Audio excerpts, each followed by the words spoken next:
இன்றைக்கி காயல் சமையல் பகுதியில் நம்ம பார்க்க போகிறது ரொம்ப ருசியாக செய்யக்கூடிய ஒரு ரோஸ் மில்க். சம்மருக்கும் சரி ரமலான் நேரத்துக்கும் இந்த மாதிரியான ரோஸ் மில்க் நீங்கள் செஞ்சு சாப்பிட்லாம். ரொம்ப ருசியாக இருக்கும்.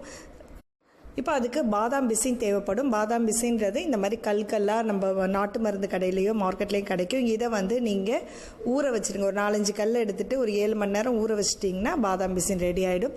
அதே மாதிரி ஜம்சா விதையை கொஞ்சோண்டு ஒரு டீஸ்பூன் அளவுக்கு எடுத்து போட்டு தண்ணியை ஊற்றி ஒரு அரை மணி நேரம் ஊற வச்சிட்டிங்கன்னா போதும், அது டபுள் ஆகிடும். இப்போ நம்ம ரோஸ் மில்க்குக்கு தேவையான அளவுக்கு பாலை மிக்சர் ஜாரில் ஊற்றிப்போம்.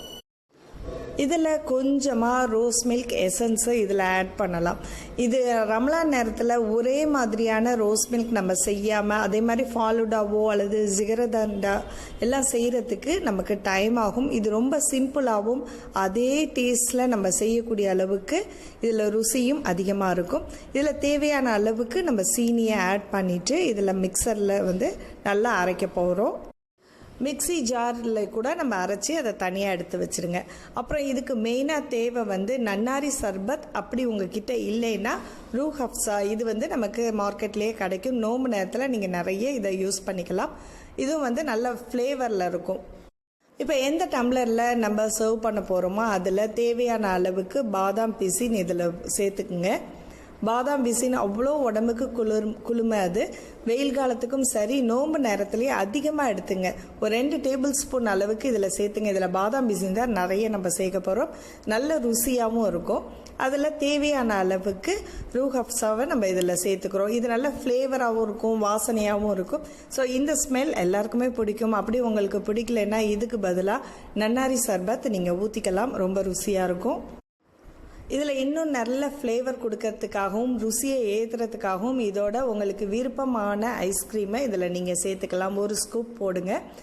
வெனிலா அல்லது நான் பட்டர்ஸ்காட்ச் யூஸ் பண்ணுறேன். உங்களுக்கு எது பிடிக்குமோ அந்த மாதிரி ஐஸ்கிரீம் சேர்த்துக்கலாம். இன்னும் ருசியாக இருக்கும் அது. இது ஃபாலூடா பண்ணோம்னா நமக்கு நிறைய வேலை இருக்கும்.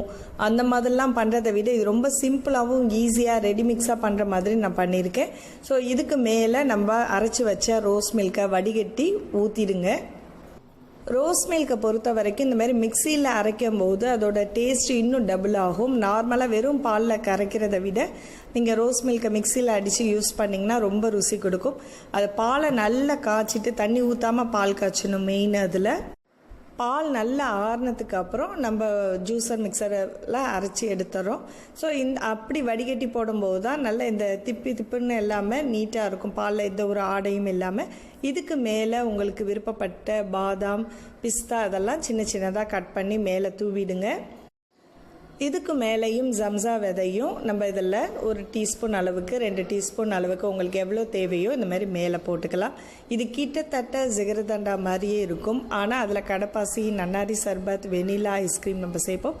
இதில் ரொம்ப குயிக்காக செய்கிற மாதிரி இந்த ஜம்சா விதையும் பாதாம் பிசினும் மட்டும் நம்ம செஞ்சு வச்சுட்டா போதும். வெரைட்டியாக 30 நாளுக்கும் இந்த மாதிரி ரோஸ் மில்க் சீக்கிரமாகவே செஞ்சிடலாம். இந்த ரோஸ் மில்க் நீங்கள் செஞ்சு உங்கள் குழந்தைங்களுக்கு கொடுத்தீங்கன்னா அவ்வளோ விரும்பி சாப்பிடுவாங்க. குழந்தைங்க மட்டும் இல்லை, வீட்டில் உள்ள பெரியவங்களும் சரி ரொம்ப விரும்பி சாப்பிடுவாங்க. இந்த வீடியோ உங்களுக்கு பிடிச்சிருந்துச்சுன்னா மறக்காமல் லைக் பண்ணிவிட்டு உங்கள் கருத்துக்களை எங்களோட ஷேர் பண்ணிங்க. காயல் சமையல் பகுதி உங்களுக்கு பிடிச்சிருந்துச்சுன்னா சப்ஸ்கிரைப் பண்ணிவிட்டு உங்கள் நண்பர்களுக்கும் ஷேர் பண்ணுங்கள். அடுத்து ஒரு இன்ட்ரெஸ்டிங்கான வீடியோவில் சந்திப்போம். நன்றி.